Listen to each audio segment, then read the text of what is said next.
Gedeng sih Pak.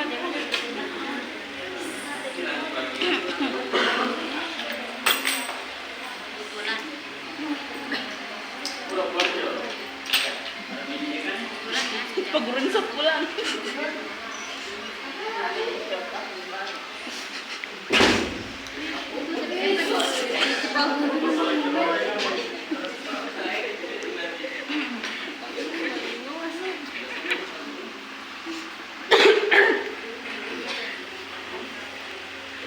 Assalamualaikum warahmatullahi wabarakatuh. Waalaikumsalam warahmatullahi wabarakatuh. Baik, izin berdiri ya. Selamat pagi semuanya. Pagi. Oke, kurang kompak ini. Yang laki-laki selamat pagi semuanya. Pagi. Oke, walaupun kita dalam keadaan berpuasa, kita harus tetap semangat ya. Oke, sekali lagi selamat pagi semuanya. Oke, semangat. Oke, jadi apa kabarnya hari ini? Oke, kurang kompak. Jadi di pelajarannya saya, ketika saya bertanya apa kabarnya semua, jadi harus menjawab dengan Alhamdulillah, luar biasa, Allahu Akbar. Jadi harus semangat ya, tidak ada yang tidak semangat. Walaupun kita dalam keadaan berpuasa. Ya, jadi apa kabarnya semuanya? Alhamdulillah, luar biasa, Allahu Akbar. Baik, terima kasih, Masya Allah. Nah, jadi hari ini kita bakal belajar apa? Al-Quran dan hadis. Sudah siap semuanya ini belajar Al-Quran dan hadis? Oke. Jadi pertama-tama sebelum kita memulai pembelajaran, saya akan menyampaikan beberapa hal terlebih dahulu. Yang pertama, sebelum memulai pembelajaran, kita harus berdoa. Semua sudah tahu doa belajar? Belum.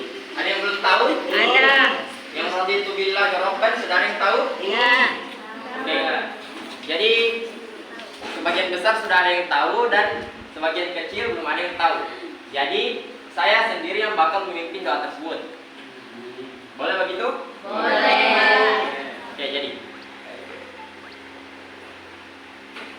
Oke, tamus dulu ya. Oke, semuanya sama-sama, tidak ada suara. A'udzu billahi minasy syaithanir rajim. A'udzu billahi minasy syaithanir rajim. Bismillahirrahmanirrahim. Bismillahirrahmanirrahim. Raditu billahi rabban. Raditu billahi rabban Wa bil islami dinan. wa bil islami dinan Wa bi Muhammadin nabiyyan wa rasulah. wa bi Muhammadin nabiyyan wa rasulah. Rabbi zidni ilman. Rabbi zidni ilman Warzuqni fahman. warzuqni fahman. Oke, baik, terima kasih. Alhamdulillah. Semoga setelah kita membacakan doa, insya Allah Allah memudahkan pelajaran kita. Insya Allah ilmu bisa masuk dengan lancar. Amin. Amin. Nah, di pembelajaran Al-Quran hadis ini kita akan membahas mengenai hadis tentang iman dan ibadah yang diterima oleh Allah Subhanahu wa taala. Nah, sebelum itu ada tujuan pembelajaran kita. Adapun tujuan pembelajaran kita yaitu yang pertama, para peserta didik atau anak-anak peserta sekalian itu bisa mengetahui apa itu hadis tentang iman dan apa itu hadis tentang ibadah yang diterima oleh Allah Subhanahu wa taala. Nah, jadi peserta didik sekalian bisa menulis hadis tentang iman dan ibadah yang diterima oleh Allah Subhanahu wa taala. Baik, silakan duduk. Oke. Dan sebelum itu saya mengharapkan insya Allah dengan pelajaran kita mengenai hadis tentang iman dan ibadah yang diterima oleh Allah Subhanahu wa taala, insya Allah bisa menjadi bekal kita, bisa menjadi pegangan kita, bisa menjadi pedoman hidup kita. Jadi insya Allah itu bisa bermanfaat bagi kehidupan kita. Amin amin ya rabbal alamin. Nah, jadi pembelajaran kita pada pagi hari ini. salah, mohon maaf ya. Nah, hadis tentang iman dan ibadah yang Diterima Allah. Baik, kita masuk ke pembahasannya. Berbicara mengenai tentang keimanan, tidak lepas dari yang namanya ibadah. Mengapa? Karena ibadah merupakan aktualisasi dari keimanan itu sendiri. Bisa dipahami? Tidak? Nah, iman merupakan bentuk dari ibadah itu sendiri. Oke, mohon dimohonkan tidak ada yang ribut ya. Fokus pelajaran. Jadi ibadah merupakan aktualisasi dari iman. Keimanan itu sendiri akan berjalan atau akan berlangsung ketika kita melaksanakan ibadah. Karena ibadah itu perlu diingat adalah buah dari keimanan. Bisa dipahami? Bisa. Oke. Banyak yang berpikir bahwa ibadah itu melaksanakan sholat, puasa, zakat, dan melaksanakan ibadah haji. Namun tidak hanya itu saja. Ibadah bisa jadi dilakukan dengan yang meliputi perbuatan yang rukun dan syaratnya sudah ditentukan oleh syariat.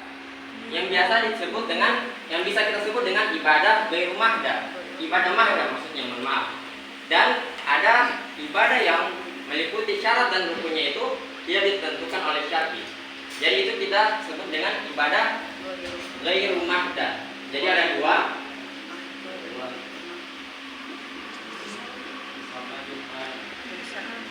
Ibadah mahdah dan ghairu mahdah.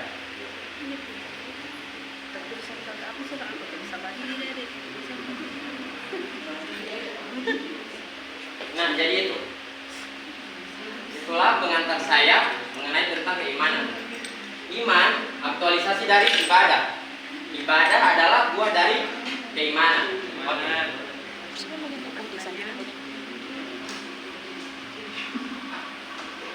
Nah, kita masuk mengenai tentang hadis tentang iman. Iman dalam kehidupan manusia itu diibaratkan mutiara dan cahaya. Sudah tertera di sini. Sehingga tanpa iman maka manusia akan menjadi gelap hidupnya. Tanpa iman maka hidup seseorang itu bagaikan tanpa arah tujuan, karena tidak ada orientasi tertentu dalam perjalanannya atau pengenalan mengenai hidupnya. Bisa dimengerti semuanya? Bisa. Nah, bisa dilihat ini apa? Mana Pak Bu? Hadis itu Pak Bu. Nah,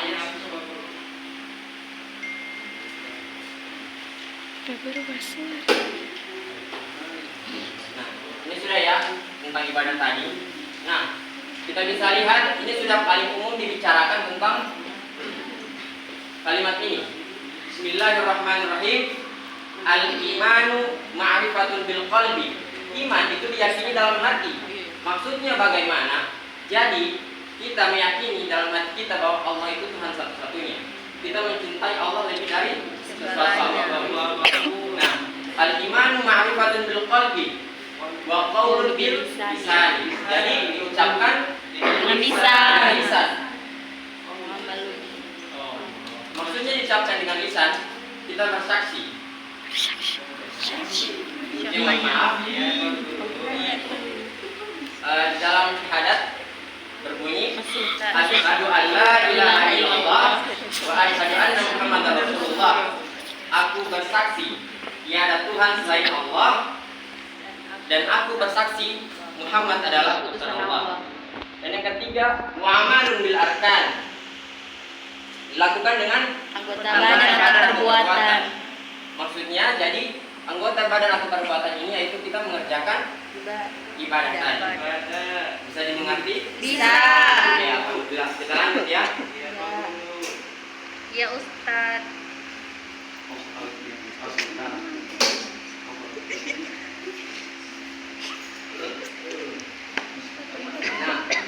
ada redaksi hadis kedua. Bisa dilihat semuanya yang di belakang? Bisa. Kecili. Oke, nanti insya Allah saya bacakan ya. Jadi kita membahas tentang keimanan tadi. Keimanan kita tidak semata-mata hanya mengimani Allah Subhanahu wa taala. Jadi ada beberapa yang harus kita imani juga. Seperti dalam hadis riwayat Muslim, qala Jibril, fa akhbirni 'anil iman. Jibril berkata, beritahukanlah kepadaku tentang iman. Jibril bertanya kepada Rasulullah. Qala Rasulullah sallallahu alaihi wasallam menjawab. Jadi antu minu billahi wa malaikatihi wa kutubihi wa rusulihi wal yaumil akhir wa tu'minu bil qadari khairihi wa syarrihi. Jadi hendaknya engkau beriman kepada Allah, malaikatnya, kitab-kitabnya, kepada rasul-rasulnya, dan kepada hari kiamat, dan beriman kepada qadar yang baik serta yang buruk. Jadi bisa dipahami semuanya mengenai ini? Bisa. Bisa? Bisa. Yang laki-laki bisa? Bisa, Ustaz. Oke, baik. Nah, selanjutnya ada redaksi hadis kedua oleh hadis riwayat Bukhari dan Muslim. Baik kita sebagai seorang Muslim, sudah tidak ada lagi istilah yang mengatakan begini, inilah aku dengan keimananku. Itu sudah tidak ada lagi dalam Islam. Akan tetapi inilah keimananku dengan kasih sayangku. Ini sesuai dengan hadis redaksi yang kedua ini. Qala Rasulullah sallallahu alaihi wasallam, la yu'minu ahadukum hatta yuhibba li akhihi ma yuhibbu li nafsihi. Rasulullah sallallahu alaihi wasallam bersabda, tidaklah sempurna iman salah seorang di antara kamu sehingga ia mencintai untuk saudaranya sebagaimana dia mencintai dirinya sendiri. Bisa dipahami? Bisa. Baik. Teman-teman semua, para peserta didik, jadi sama teman itu harus saling Mencintai. Oke, mencintai ada dalam ekonomi juga ya. Itu hal yang wajar. Tidak mungkin laki-laki suka, Laki-laki.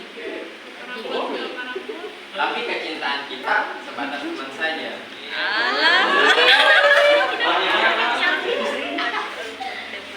Oke, ada redaksi yang ketiga.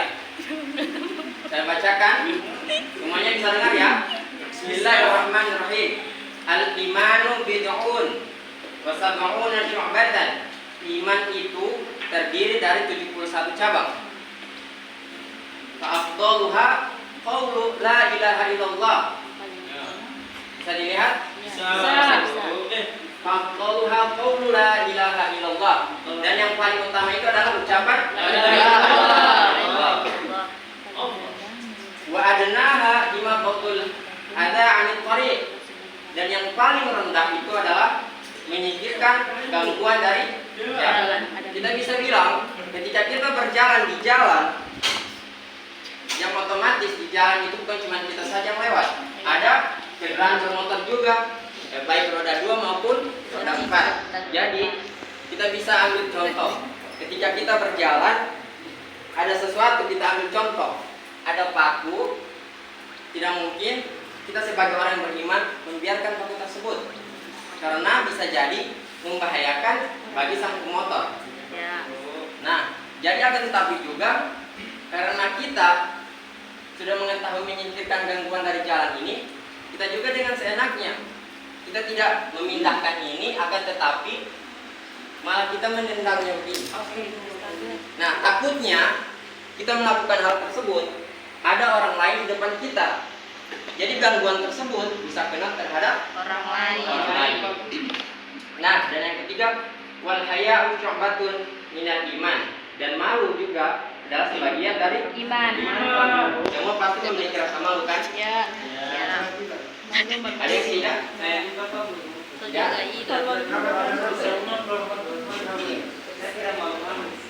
Oke. Saya tidak tahu.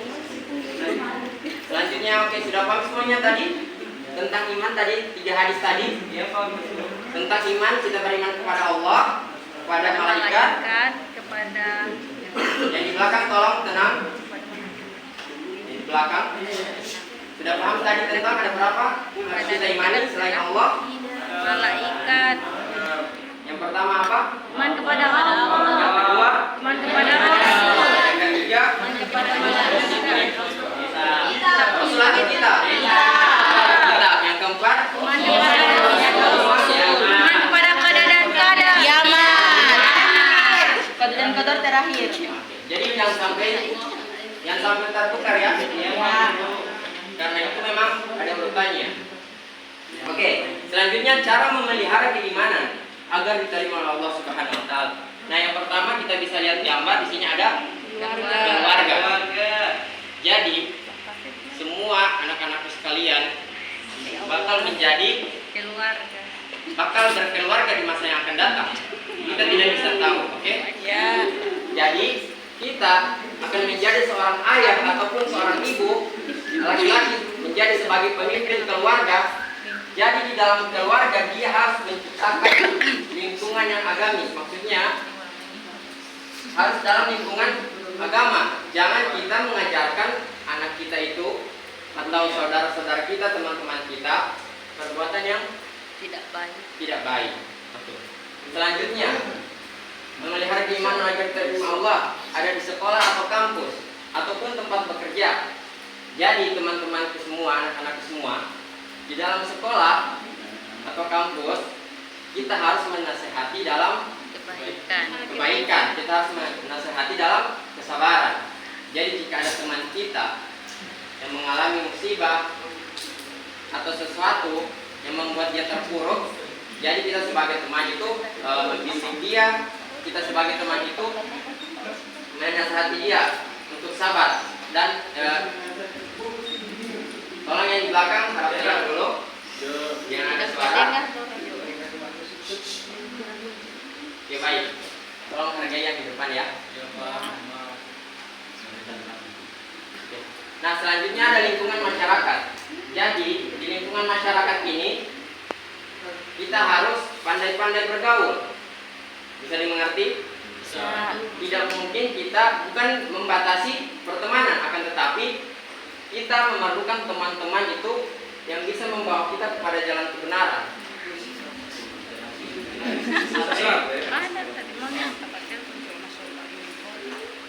Bisa dimengerti? Bisa. Jadi pandai-pandailah memilih teman. Tidak mungkin kita, bukan saya membatasi kalian untuk berteman dengan orang yang tidak baik, karena kita tidak tahu bagaimana apa yang dilakukan orang tersebut di belakang kita. Mungkin ibadah yang dilakukan lebih tinggi daripada ibadah yang kita lakukan. Bukan begitu semuanya? Ya. Oke, baik. Sudah paham ya? Insya Allah. Nah, selanjutnya kita masuk tentang hadis tentang ibadah. Hadis tentang ibadah ini kita singkat saja. Ibadah yang diterima oleh Allah itu yang pertama itu ada didasari keikhlasan karena Allah semata. Ya ayuhan nas, bismillahirrahmanirrahim. Ya ayuhan nas, akhlisu a'malakum lillah. Wahai manusia, ikhlaskan seluruh amalmu karena Allah. Fa innallaha la yaqbalu minal a'mali illa ma khalasalahu.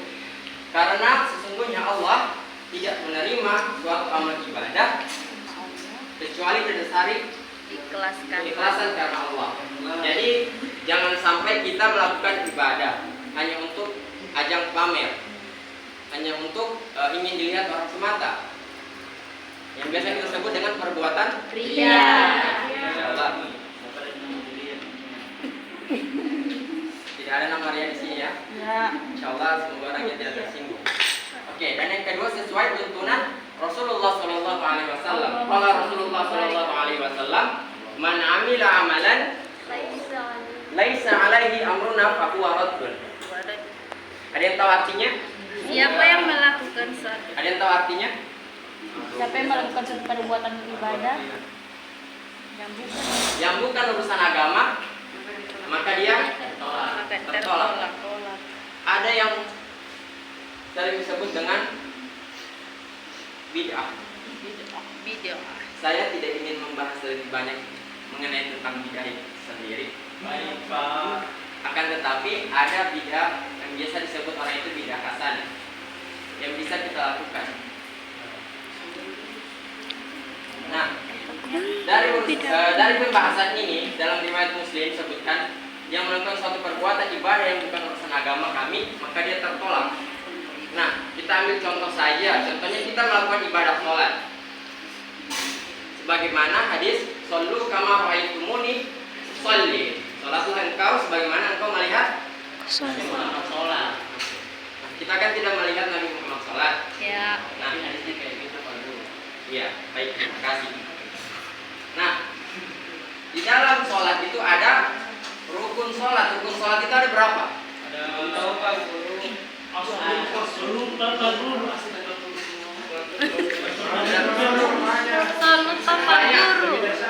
12. 12, ada yang 12, ada? 13. Ada yang 13? 12 Pak Guru. 15 dari mana? Harus tadi Pak Guru. 12. Oke, jadi yang kita ambil pertama contohnya takbiratul ihram. Tidak mungkin dari takbiratul ihram itu kita langsung duduk di antara sujud. Itu masuk atau tidak? Tidak. Itu ada sesuai tuntunan Rasulullah tidak? Tidak. Yang seharusnya setelah takbiratul ihram Takbir. tolong serius. Kita bermain di dalam kelas ini. Kita depan saja santai. Iya. Oke, bisa dimengerti di sini? Bisa. Rasulullah. Sudah? Nah, kesimpulannya ini yang terakhir, hubungan antara iman dan ibadah. Bisa dilihat tadi yang saya sebutkan, ibadah mahdah yang di awal penyampaian dan ibadah ghairu mahdah. Ibadah yang syarat dan ketentuannya ditentukan oleh syar'i. Misalnya melaksanakan sholat. Melaksanakan sholat sudah ditentukan. Membayar zakat, puasa, haji dan sedekah. Itu yang disebut dengan ibadah mahdah.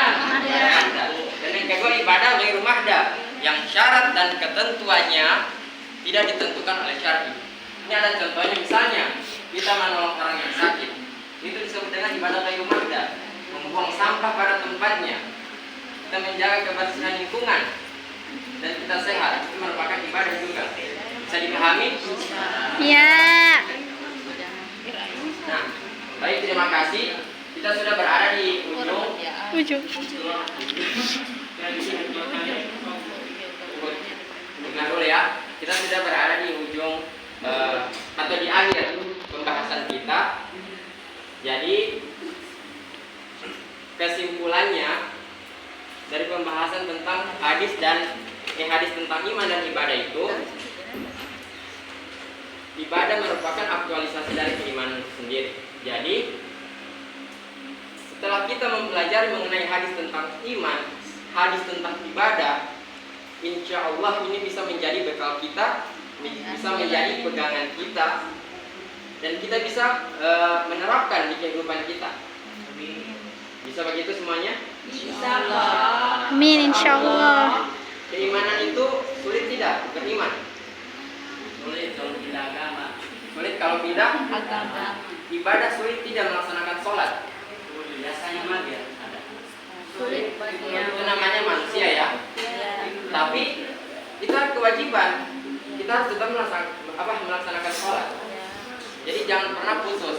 Insya Allah saya tahu semua anak-anakku semua yang di sini, ini semuanya rajin sholat, rajin puasa. Amin. Amin.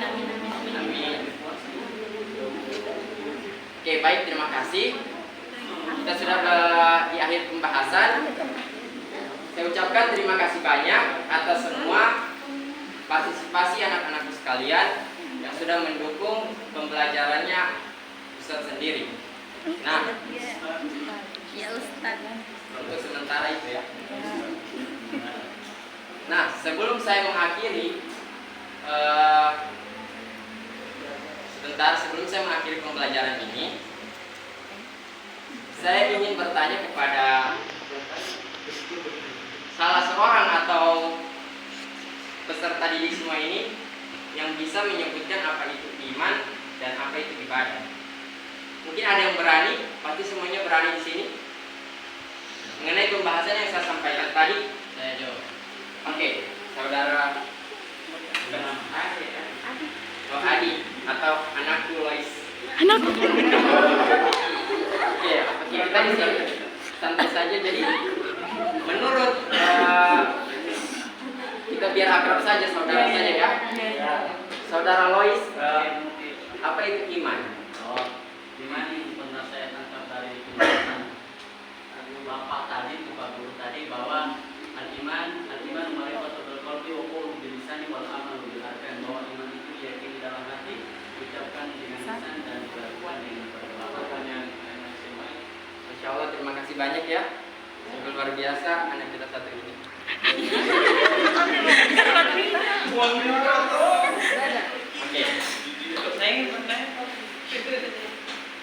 Oke, kita cukupkan dulu di sini sampai di sini pembahasan kita pada pagi hari ini. Mengingat waktu kita terbatas juga.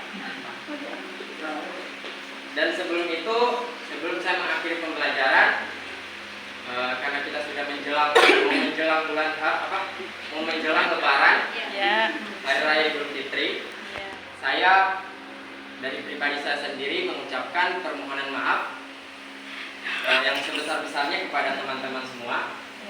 Jika selama pembelajaran berlangsung atau saya di luar ada mempunyai salah kepada teman-teman semua yang membuat teman-teman sekalian tersinggung, yang membuat teman-teman marah, atau ada perkataan saya atau perbuatan saya yang menyakiti kalian, terutama kepada laki-laki dan perempuan ini. Jadi saya memohon maaf yang sebesar-besarnya, minal aidin wal faidin. Maaf lahir dan batin. Jadi kita saling bermaaf-maafan ya semuanya ya. Bisa saling mencintai.